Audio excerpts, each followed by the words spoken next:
Hello, welcome to Complete Views, where I review my completed game. Today's the day. Not only is it the beginning of the new year, it's also the 25th episode of Complete Views, so you're getting the best of both worlds today, guys. Like I said, we'll be circling right on around and talking about South Park, The Fractured Butthole. Yeah, I didn't really like this game. I know sometimes it is tacky to compare the original game to its sequel, but oh my god.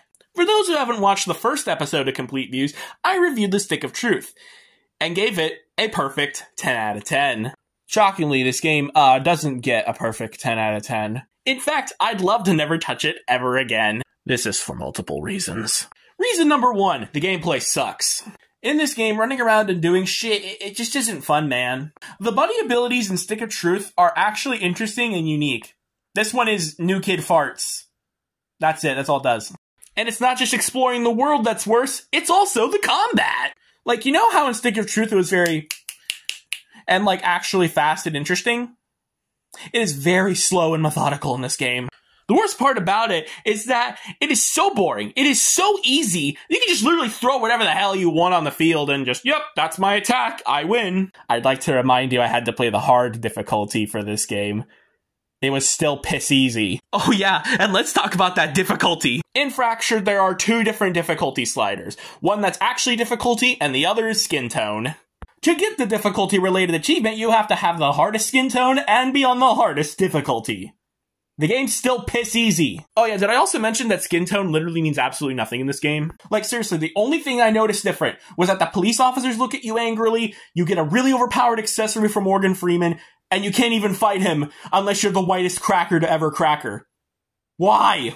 Also, I mentioned it already, but the customization in this game also sucks. In the Stick of Truth, you can even have low-level items like the bar darts give you insane effects. Yeah, it gets outclassed by other weapons, but for the time, it's still pretty good. In this game, all you gotta do is pick the accessory with the biggest number and then you win.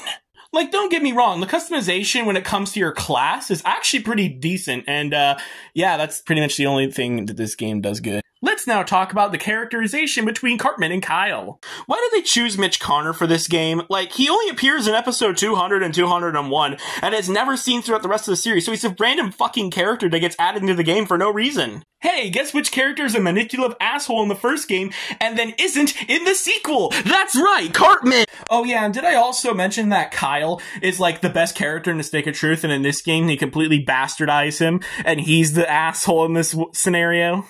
Now let's talk about the final boss. Now don't get me wrong, the Woodland Critters and the Stick of Truth rematch is actually pretty alright. But when it comes to the actual final boss, it is actual cancer and is bad. This game also has no DLC achievements, so don't even bother giving Ubisoft your money. Overall, game not good. I do feel like they did try and top themselves with this game, but they did not do a good job. In fact, this game will be getting an enjoyment rating from 10 out of 10.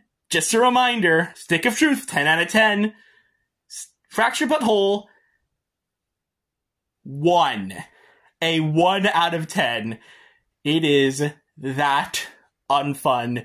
Do not buy this game. Unless, of course, it's not like the worst game ever, actually, of course, but, like, I enjoy it so little. Thanks for watching the 25th Complete Views. I'm gonna go die now.